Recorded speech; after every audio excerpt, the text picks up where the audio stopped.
smaller. There they are. See, there's a picture of a man that's born, was a baby. He's stepping off into the world. There's an angel behind him. He doesn't know what's going on with his life because he's a baby. He's looking forward to life. Here he becomes a young man and he sees life ahead of him. He sees the wonderful celestial city up ahead.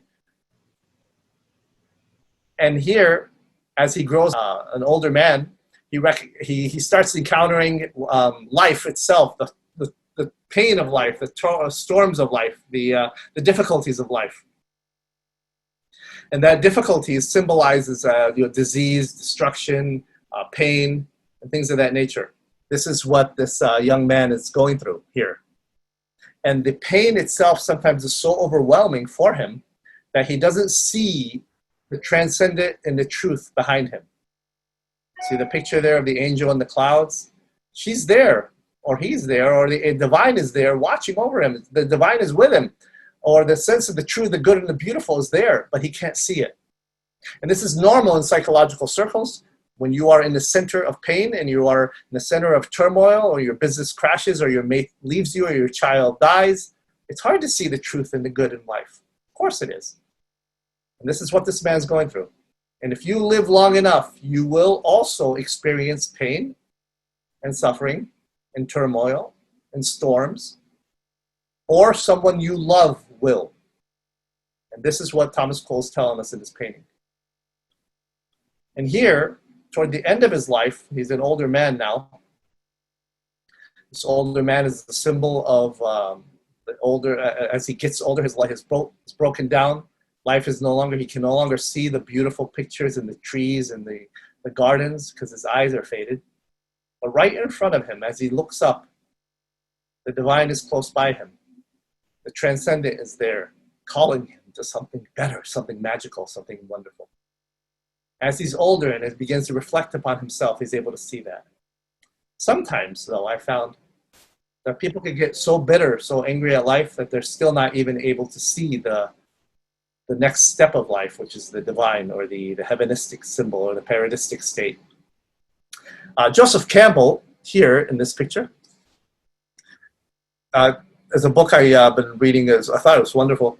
It's called The Hero of a Thousand Faces. And what Joseph Campbell says is that life itself is not about finding happiness per se, but of being on a journey. And on that journey, you find what's called responsibility. And in that responsibility, you find meaning and significance. It's not about finding some elusive type of pleasure. This is not life. This is childhood fantasy. You can't find happiness. Happiness has to find you.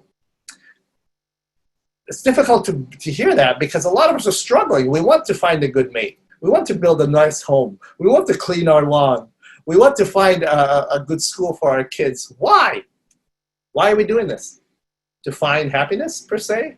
Well, all of human history tells us otherwise, because every single person who has ever lived is going to go through suffering at one point or another, and they will ultimately die. So then why bother with the whole show? This is what nihilistic philosophers call meaninglessness. And some actually say, go ahead and live, drink, eat, drink, and be merry. After all, there is no tomorrow. There's only today. That is a perspective, although it's a very childish perspective. It's a very hedonistic perspective and an animalistic one, because it doesn't bring you meaning. The key is to find meaning in the struggle, in the pain, in the journey. And in that journey, in that struggle, in that pain, one finds responsibility. And when one finds responsibility, one finds meaning. When one finds meaning, one does what one knows what is right before them. And at that point, you can eat your bread, drink your wine, and close your eyes in peace, saying, I did my best. And that brings you significance. And that is a form of happiness that you don't find, that finds you after you do what is responsible, what is true. This picture that you see here is called the hero's journey. The hero's journey is in every single epitaph, every major mythological story, whether you're talking about Thor or Hercules, or the stories of the Aztecs and the Indians. the stories in Islamic mythology or in Christian mythology or in Christian theology. It's the stories of the average person who moves off from the unknown plane to the known plane. Like the Luke Skywalker who encounters who he really is. He's a member of the Skywalker clan in the Star Wars mythology. He ends up growing and meeting figures like Yoda and Obi-Wan Kenobi. He falls through temptation. He suffers. He ends up losing too. In the same story of Bilbo Baggins in the Hobbit stories, or if you read Jane Austen, it's very similar. They have to go through a journey. If you read other stories in the superhero genres, such as the Avengers, anybody ever seen those recent movies? They've been very well done. If you read Homer's Iliad, the Odyssey, or the Matrix movies, there's always this theme of this character, this hero, that goes through this journey where he meets a helper, he finds the significance, he goes through a temptation, and he may actually fail. And matter of fact, the longer you live, the more you realize the first time you ride a bike, you will fall. You'll scrape your knee, you'll bleed. The first time you have a relationship, you may do it wrong. You may end up a broken relationship. The first time you raise a child is going to be difficult. The second, third time will be easier, of course. Everything is, this is life. It's difficult. But in that difficulty, one finds that sense of responsibility and does it anyway, because in that sense of responsibility, there's people waiting for you. There's children hoping on you. And there's employees that need you. And there's family that loves you. And in that meaning and significance, even in failing, and through failing, one actually gets better. So in the transformation period here in the story as you're watching it, the hero actually goes through an abyss of a death and a rebirth. What that is a period of time in our own lives where we have to suffer in order for us to get better. This hero's journey, as Joseph Campbell called it in the book, The Hero of a Thousand Faces, is actually the story of the Messiah, the hero that saves us all. It's actually a story of Jesus of Nazareth in Christian theology, where Jesus goes through this journey and he ends up dying and getting reborn and rebirthed or transformed in the resurrection. And that transformation is a symbol of life itself. It's winter, and from winter, everything dies, and from the death, spring comes forth with new life. You become better and stronger than you've ever been if you do not hold on to the bitterness and rage and pain that you held on before the temptation, before the destruction. I found in my life, in my readings, that people who are hurt end up hurting other people if they don't take the pain that they've gone through and allow God to transform it and remold them. They end up transmitting it to other people. Their bitterness and rage ends up writhing out of them like a shaken soda pop whenever it's popped open. At any time, they can snap because they haven't dealt with that pain, that misery. So the transformation, as Friedrich Nietzsche would say, that which doesn't kill you makes you stronger. That is true. However, there's another side to the story. That which doesn't kill you or hurt you, may make you cruel. It may make you worse than you've ever been. You will need to be able to address it. Otherwise, you'll never receive and achieve the level of transformation and atonement that the hero's journey allows us to go into. It's a fascinating one. Everyone has to go through it, but not everyone completes it. Not everyone gets to the end. That's just life. Blaise Pascal. Blaise Pascal was a Christian mathematical scientist. And he said the following: all men seek happiness. This is without exception whatever means they employ. They all tend to this end. The cause of some going to war and of others avoiding it. It is the same desire in both, attended with different views. The will never takes the least step but to this object. This is the motive of every man, even those who hang themselves. I find that fascinating. Even Aristotle, before him, argued this, and so did Aquinas and Augustine, that all men, all things seek a sense of happiness. And we cannot find it in our own ways. It has to find us. We can try to get it by eating enough ice cream. Eating too much ice cream is problematic. We can do it in a marriage, but even marriages do not ultimately bring significance. Because sooner or later you'll fight with that loved one. Sooner or later the prince who rides off in the sunset with his princess is going to get into an argument with her. Sooner or later she's going to realize that he has some warts, or that he realizes her breath actually smells at her when she wakes up. Hey, she's a human being. This is life. That which you thought would bring you the ultimate sense of happiness will ultimately disappoint you. So then why bother seeking it? Because the alternative is worse. The alternative is to go into the abyss of the self, and that is a type of hell.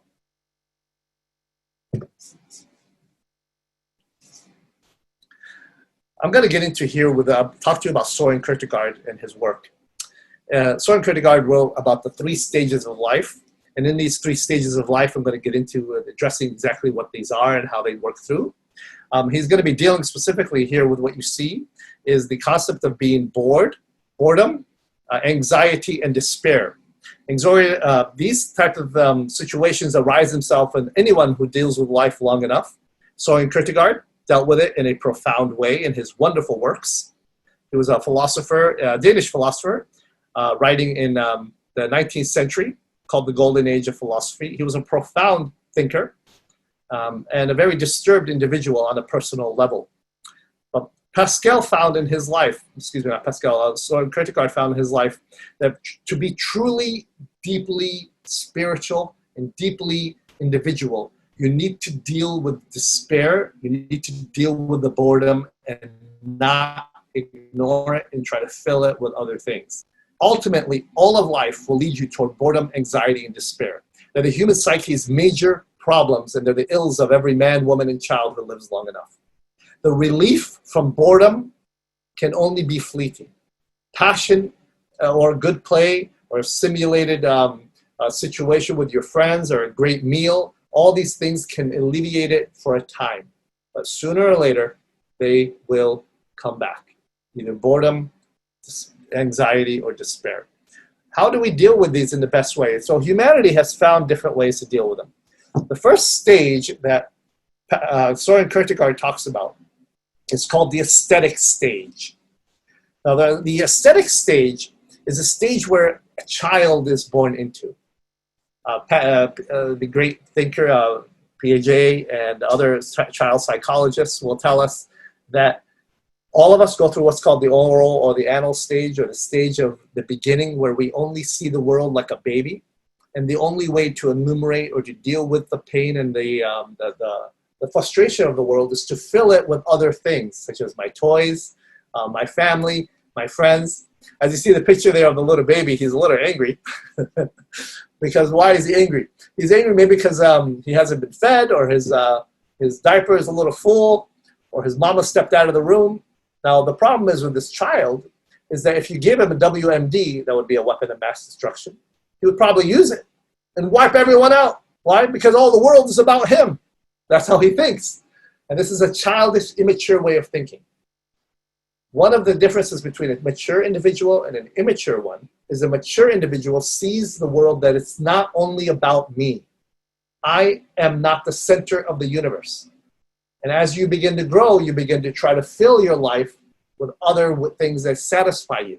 And at this first stage, the aesthetic stage that Sorien Kierkegaard talks about, it's a stage that says, I will try to fill it with sensory pleasures and experiences, such as more money, more sex, more relationships, more power, things that will bring me a sense of pleasure.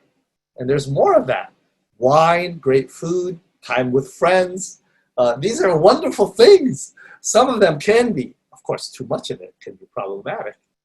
But filling our life with these aesthetic pleasures is what brings life joy. It's a wonderful thing to be able to enjoy the first stage of life. Sorien Kierkegaard says the following about it. Spending time seducing others solely for the sake of the chase, such as in romance, enjoying the beauty of music and travel, and by the way, I love to travel too, with music, intellectual conversations and fine food, the refined aesthetic tastes, indulges in the fanatical hope of an endless journey from star to star.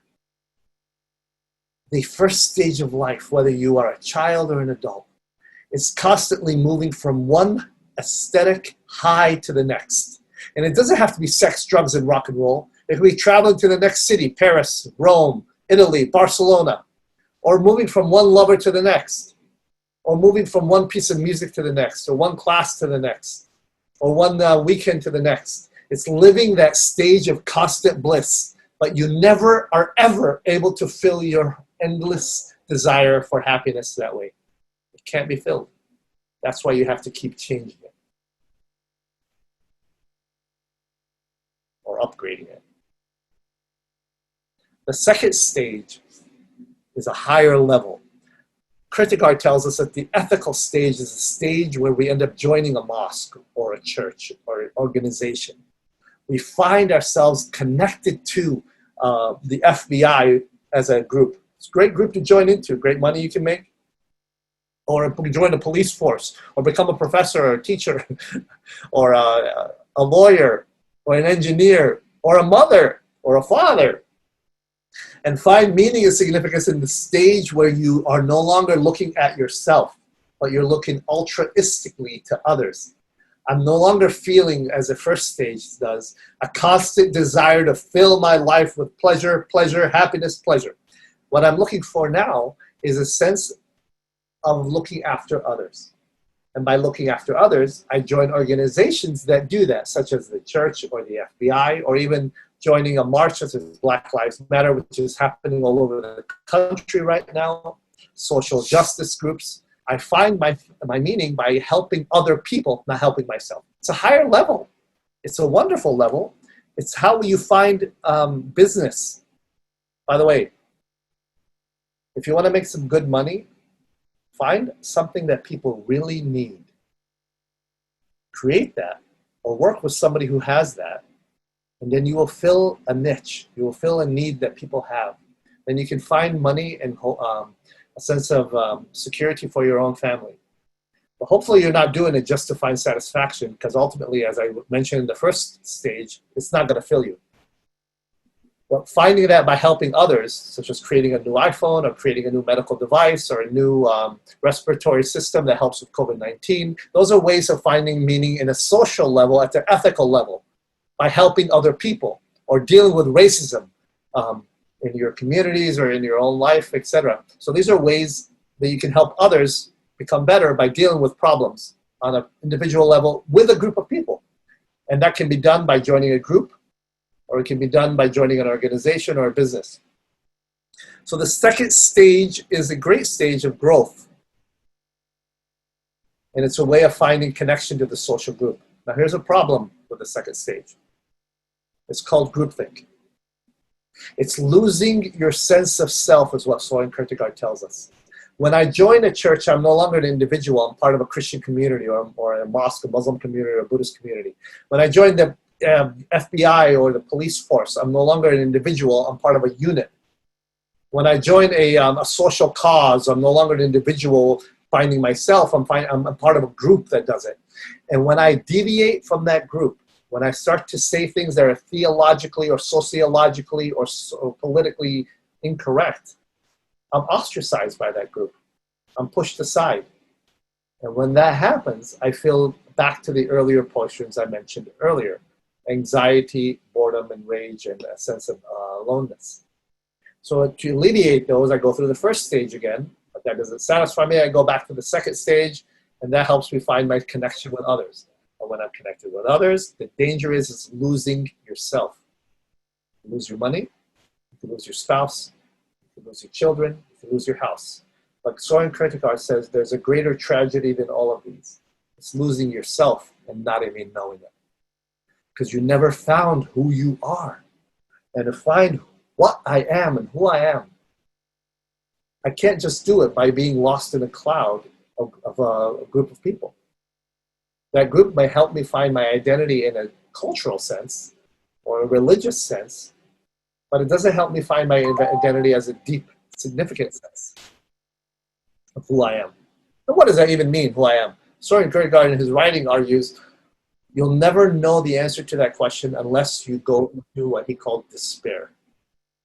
And I recommend his book called The Sickness Unto Death, which is a profound book on the issue. That leads us now to the third stage, the spiritual stage. The spiritual stage, or the third stage, is a stage where people begin to realize that life is not just about me or about finding help in other people or finding significance by focusing on other people, but I have to look beyond me. Now, Sorien Kierkegaard comes from the Christian tradition, and one of his strongest works is condemning the institutional church as he knew it.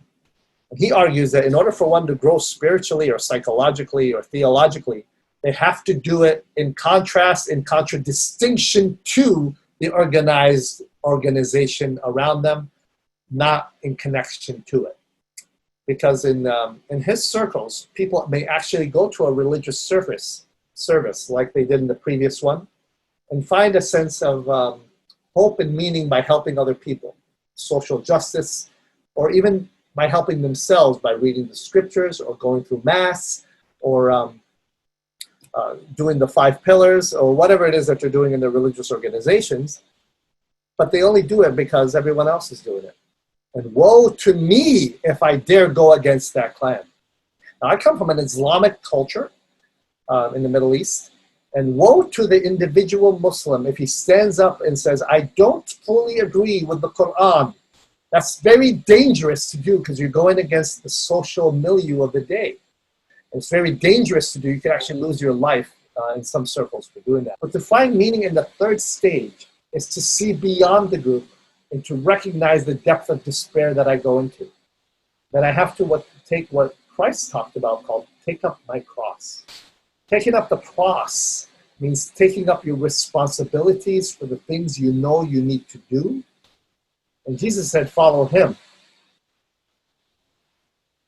But even cutting or looking at this as a psychological perspective, if I cut off everything in my life, everyone I know, and just think for myself, what is it that will bring me happiness? It has to be something beyond what I can actually grasp. It has to be something that actually grasps me. It's like love. I can choose to love my mother or my spouse or my children, but I cannot choose to fall in love. This is something that happens to you, not something that you do. It has to be something that is a recognition of my own inadequacies as an individual, of the smallness of who I am in contradistinction to the universe around me. The third stage of life is a stage for Kierkegaard that talks about a relationship with God that is exclusively personal. It's significantly independent of being part of a community or a church or an organization. Although that helps you grow, it doesn't make you grow. Because you can feel part of the passion in the songs and the readings and the wonder of being part of a group, but never ever be transformed within. And guys, I know people who are deeply religious and some of the worst jerks I've ever met in my life. They don't know how to be kind and loving to people around them because they've never been broken. They've never gone through a sense of despair to recognize that they themselves are not the bomb, that they're not God's gift to the world, that they need redemption as much as the broken man on the street who has no home, no job, no community, no degree. They're also just as much made in the image of God as that individual. So being religious doesn't make you or lead you to the third stage. It still keeps you to the second stage. We believe in gravity because Kierkegaard says, because we feel its constant effects upon us. It makes no sense to say we have faith in gravity, since that would require the possibility that someday gravity would fail to materialize. Faith requires an uncertainty, and thus we can have faith in God, according to Sorien Kierkegaard, because God is beyond logic, beyond proof, and beyond reason, but he's not in contradistinction to them. He's not opposed to them, because studying enough reason, studying enough logic, studying enough evidence will actually lead you to recognizing that materialism, hedonism, narcissism, and the physical world itself is not enough. You need something beyond it to bring you meaning and hope.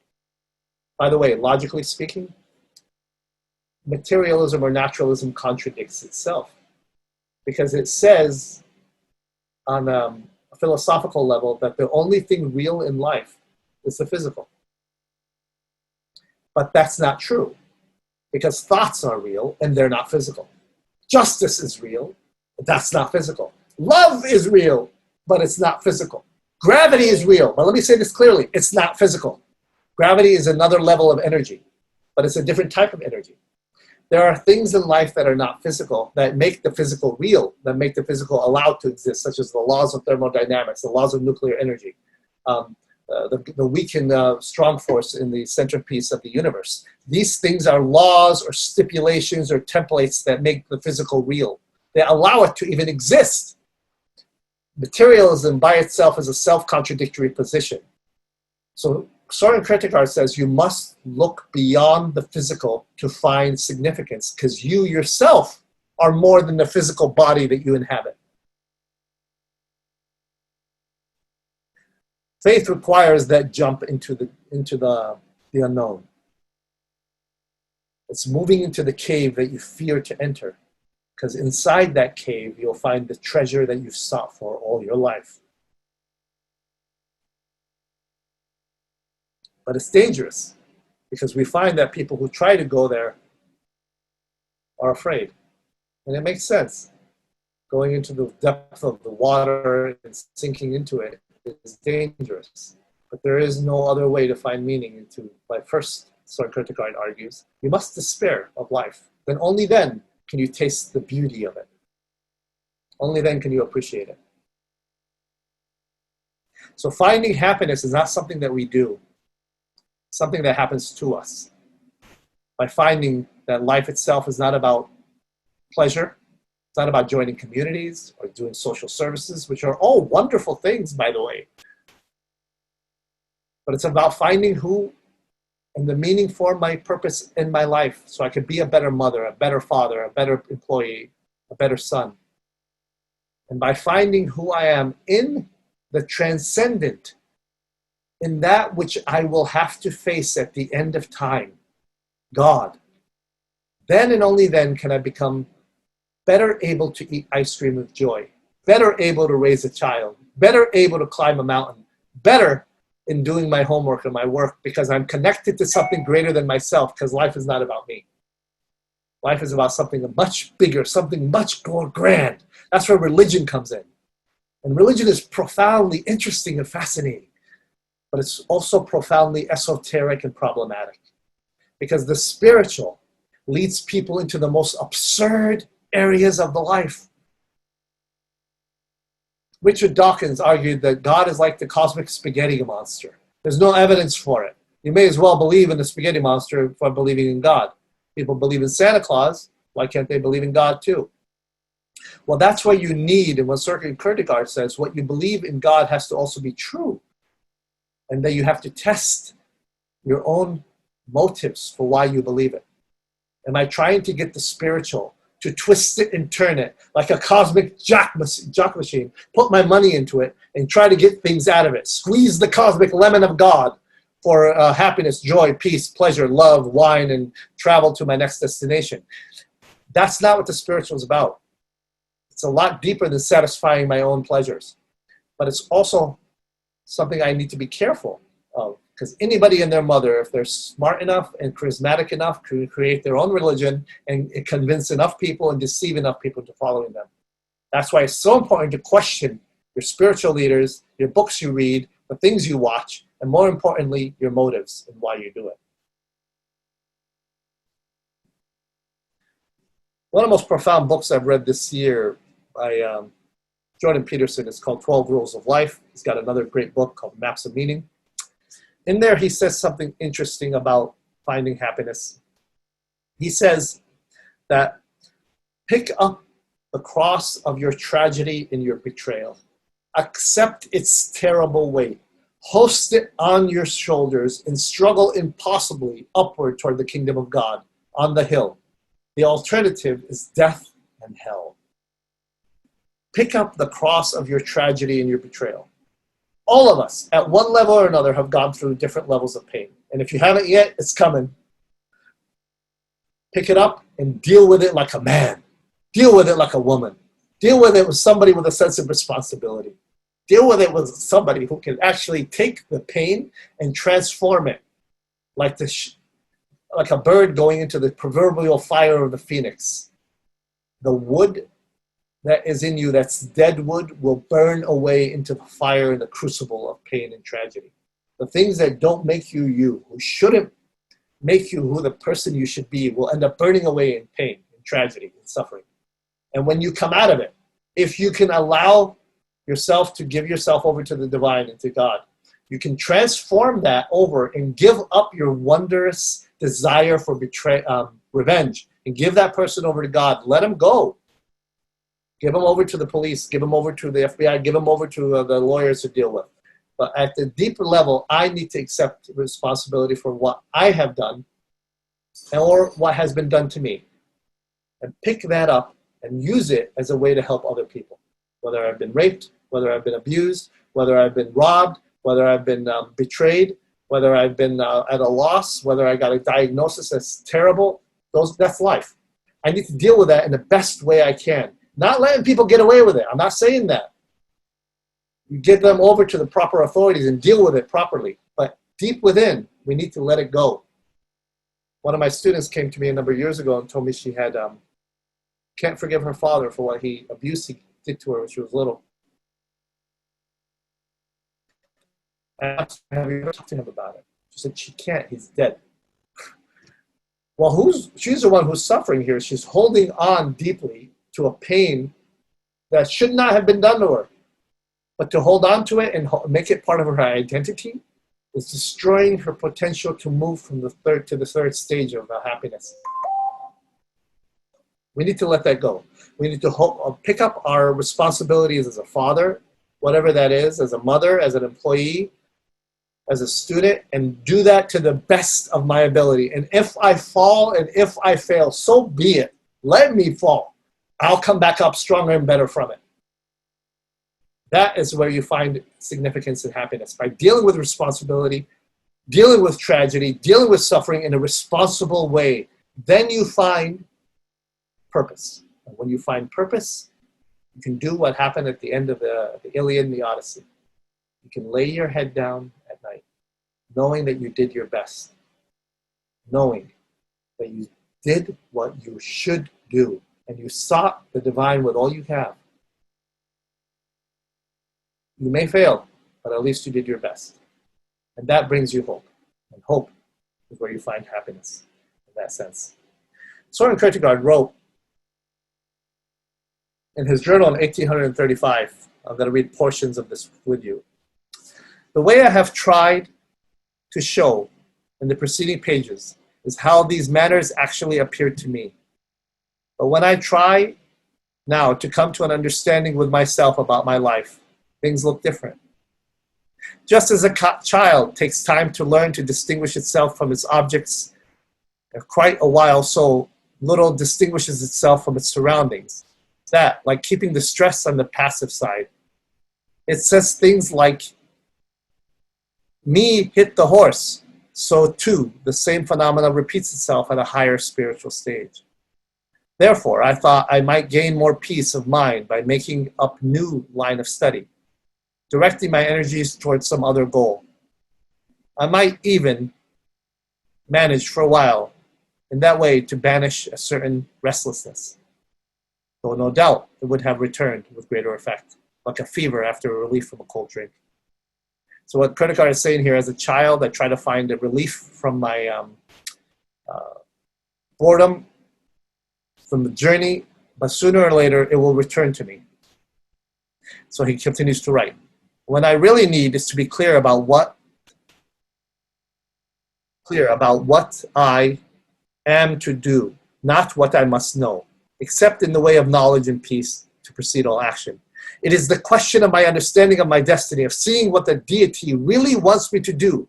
The thing is to find a truth, which is true for me, to find the idea for which I am willing to live and die.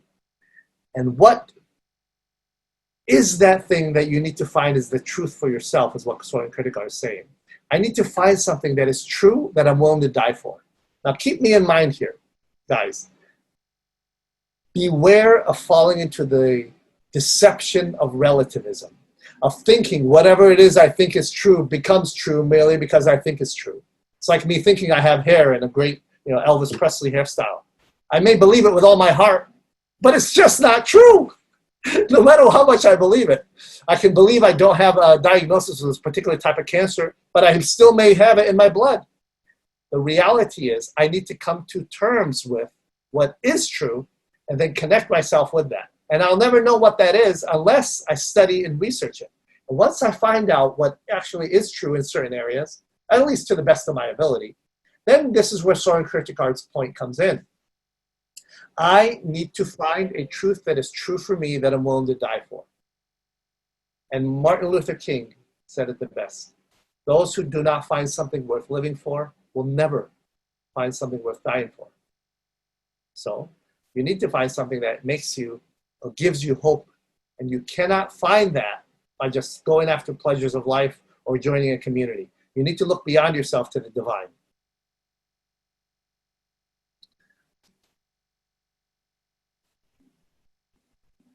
I close with a quote by Viktor Frankl.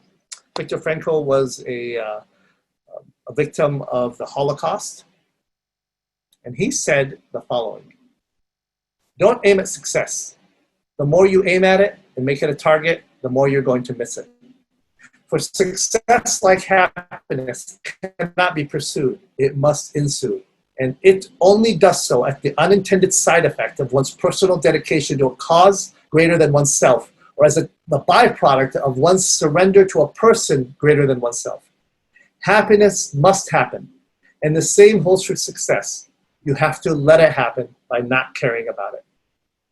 I want you to listen to what your conscience commands you to do, and go and carry it out to the best of your knowledge.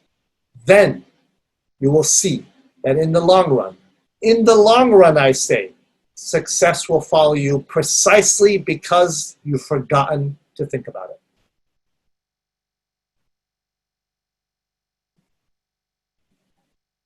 Thank you. At this point, I'll open up for a discussion or questions that you may have about what I have presented regarding the 3 stages of life and why we cannot find happiness by pursuing it.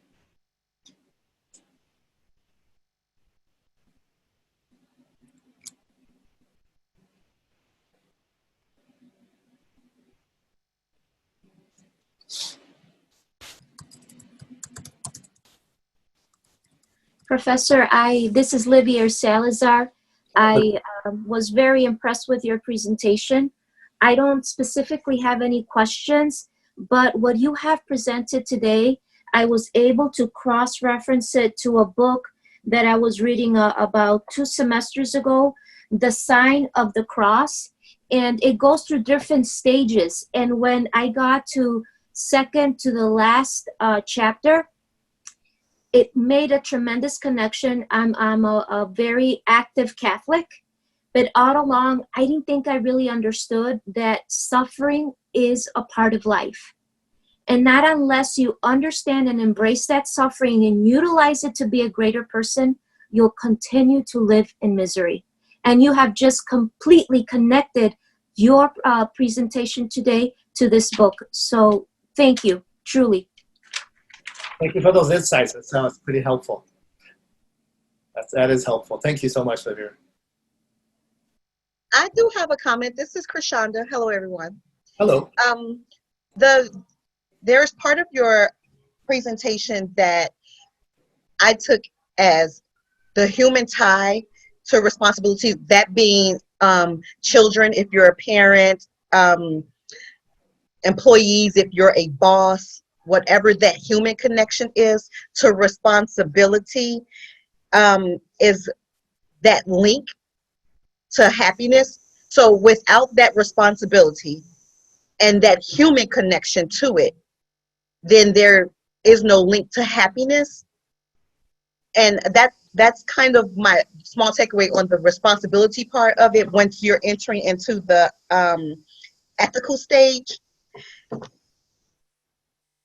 I just was wondering, or I guess, because that was one of the things I jotted down. So I was just wondering if there does not exist that human tie to a responsibility. If that doesn't exist, then does the link to happiness also not exist? Can we have responsibilities where there's no human tie to it and also find that connection to happiness? I'm not sure if I follow the question that you're getting there. Are you saying, is it possible to be happy by following the human obligations that you have to your fellow man or your children or your community? Is that what you're asking? Yeah, so there's a human connection. So you, in the presentation, I guess you kind of, I would say there was you were alluding to that responsibility. Once you have that responsibility, then you can find some happiness in doing that, whatever it is that it is. But without that human connection, so you, as a parent, you would need a child, and that child representing that human tie. As a employer, you would need the employee, that employee being the human tie. Right. Without that, is there no link or no connection to happiness? Can there exist a responsibility where there is no human connection, there's no human tie, and that will lead to happiness? Do you mind me interjecting? So let me ask this: what would you consider an example of something that you wouldn't have a human tie to have this happiness? That's a good question. I would say maybe gardening. That's a responsibility that one can take up. You go and you tend to your garden, you tend to your flowers, you make sure that they are cared for, or your vegetables, whatever it is you're doing. There's no human connection other than oneself in that. So in that, is because the human aspect of it is removed, is there no link to happiness? I like your question there. I think we are actually created to be in community. If you read the book of Genesis, the first chapter of Genesis, actually second chapter, God says to Adam, it is not good for man to be alone. So even a gardener, ultimately, to be a good gardener, he'll have to share the fruits of his labor, if I may say, to others around him. To find deep meaning and significance in your life, you can't do it in a garden alone. You need others around you. You need others to serve, others to help, others to bandage, others to love you. So you do need others around you to make you the person you need to be, so that you can encounter a deeper sense of who you are with the divine. Very good question. I have a question. Yes. So actually it has 3 questions, but they all connect. So the first one, I don't know if I really understood the third stage, which is the spiritual. What it means is that the third stage means living your path as your religion morals are told and expected. Like if your religion is told that you need to do the 10 commandments, then you need to live in that pathway to get happiness. Is that what the third stage is? That would be more the second stage, Ho.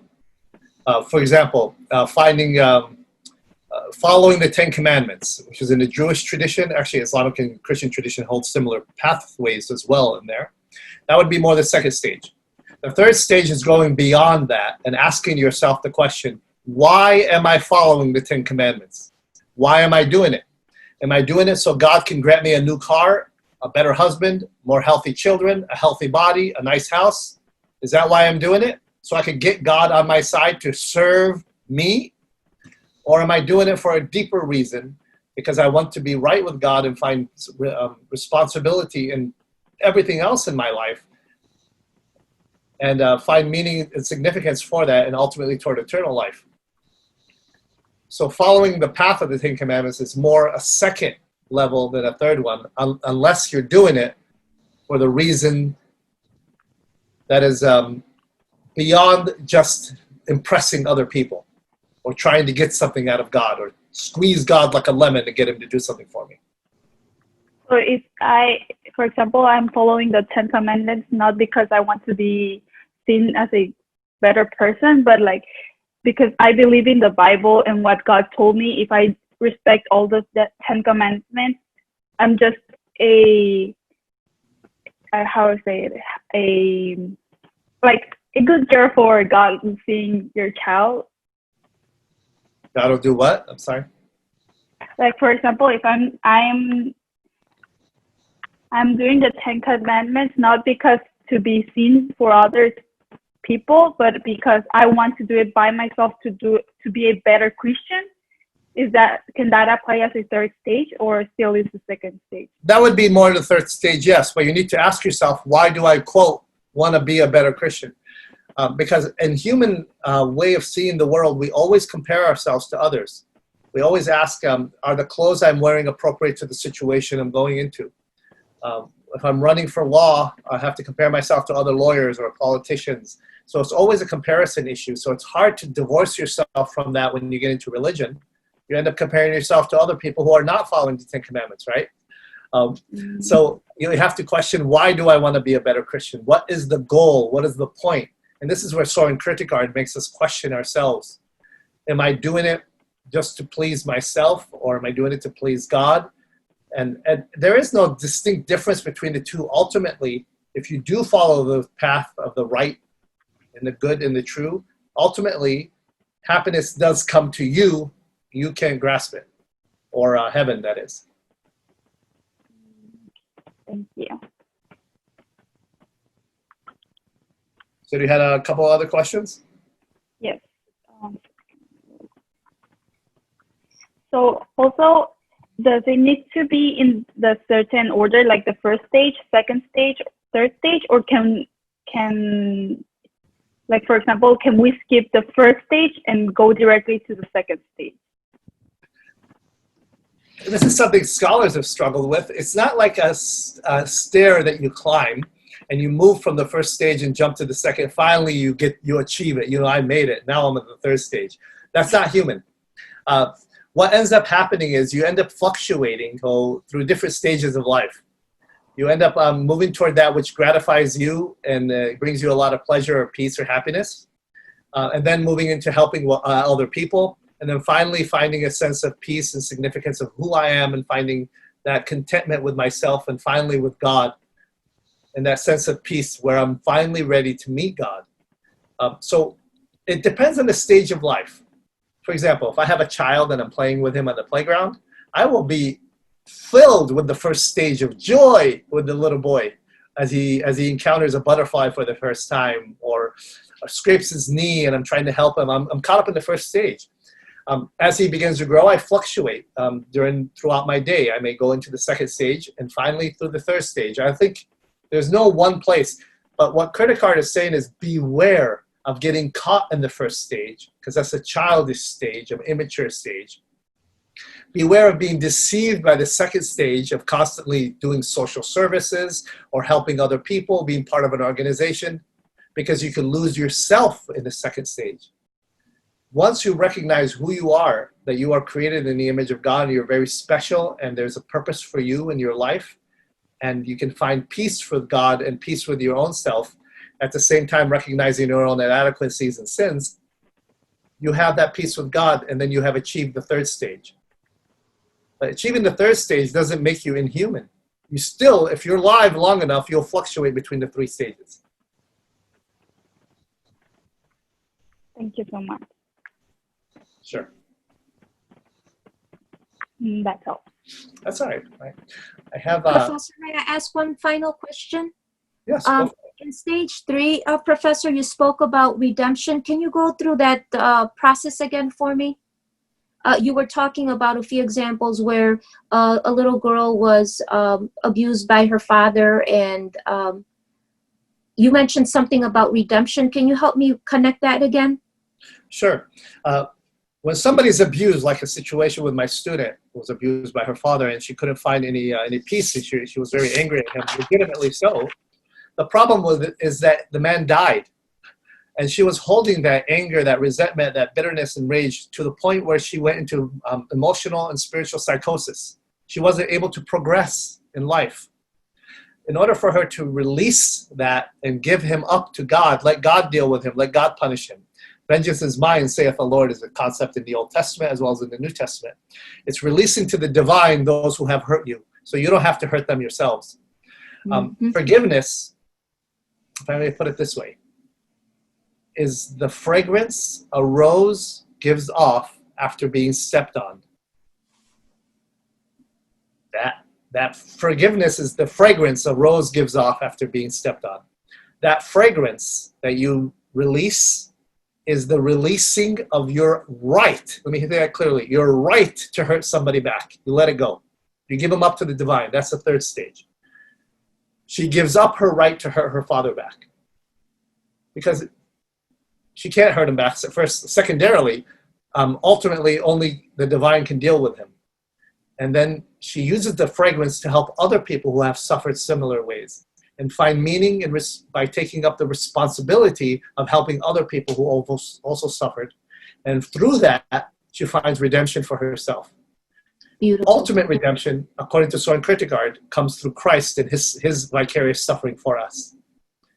And that is a symbol or an archetype of our individual sufferings. Thank you, Professor. Sure. Beautiful. Thank you. Thank you. Let's see here. Eldora wrote, it's good to question your religious leaders and sacred texts. Is it possible to not fully agree with something that is taught in your religion and still want to be part of it? Or does it make you want to lose yourself in the process? That's a very good question.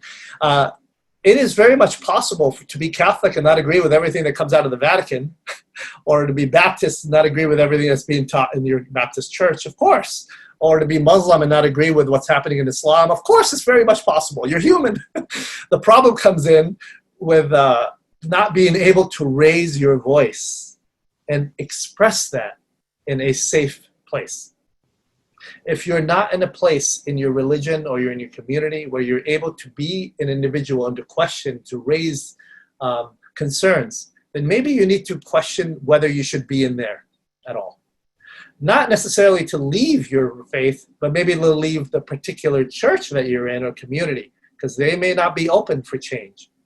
And when they're not open for change, they're not open for growth. And when they're not open for growth, they're definitely not open to redemption. At that point, they live in the second stage, pretending like they're in the third stage.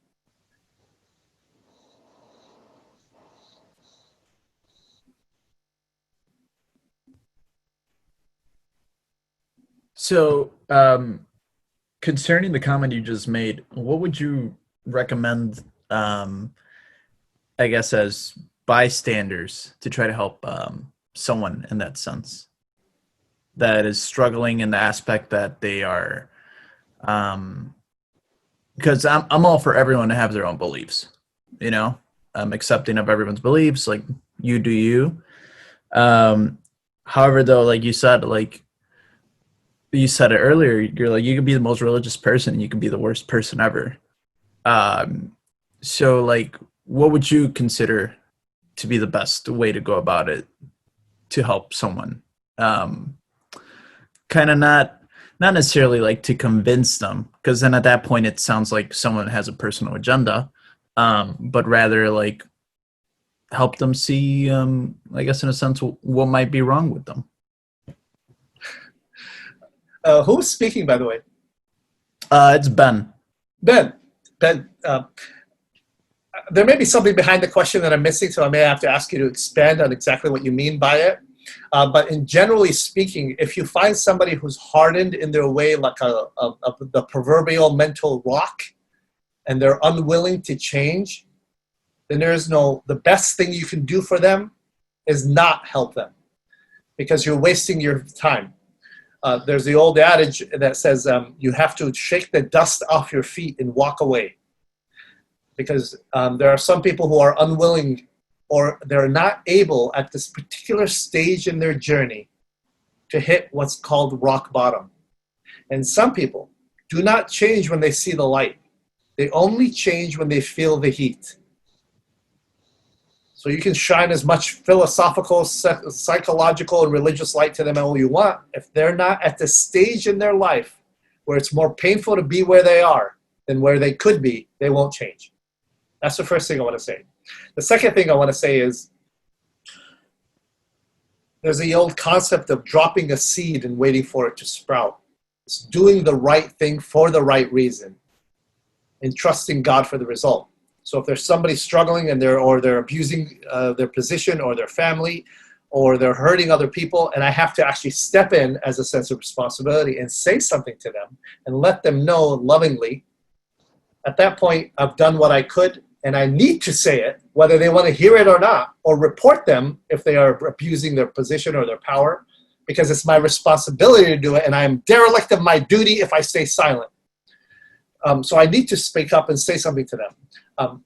And one of the best ways I found is if they're open to it, then I could sit down and have a deep conversation with them and express my position and do it in a way that's questioning them rather than condemning them.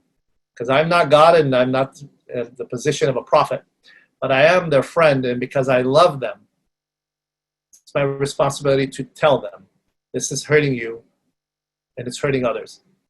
I need to tell you because I care. How they deal with it is up to them.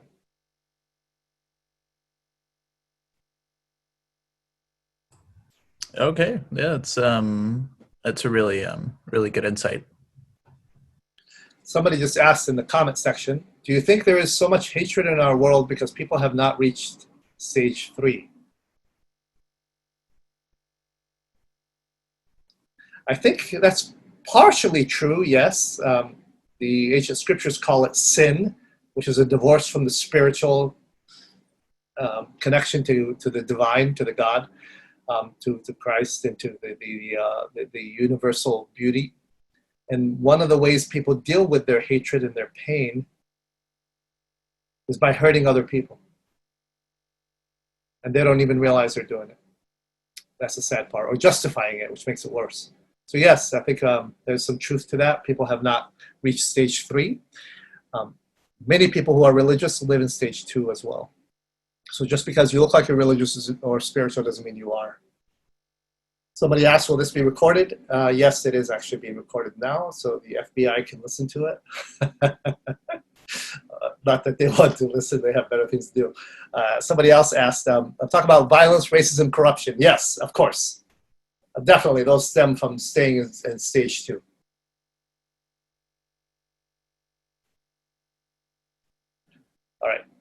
All right, guys, we're getting at the 3:15 mark. If there's anybody else, last time, I'm going to close it up. I have one question. Yes. So for Jay Campbell, from his perspective, so is he saying that happiness has to come, like, happen to you, or is he saying that responsibility itself is happiness? Joseph Campbell says finding happiness is about going on a journey and recognizing part of the journey is falling and breaking and getting hurt and possibly dying. So finding happiness, according to Joseph Campbell, is going on the adventure of life, being the hero in your own story. And part of that is taking the responsibility before you, as what I'm doing is linking it to Sorien Kierkegaard. And finding happiness is about doing what you are called by God to do with the best way you can, getting hurt in the process, but finding meaning and significance from it. And then you find happiness. Or happiness finds you, excuse me, to put it correctly. Oh, okay, I understand now. Okay. All right, guys. Thank you for being with me. It was a pleasure.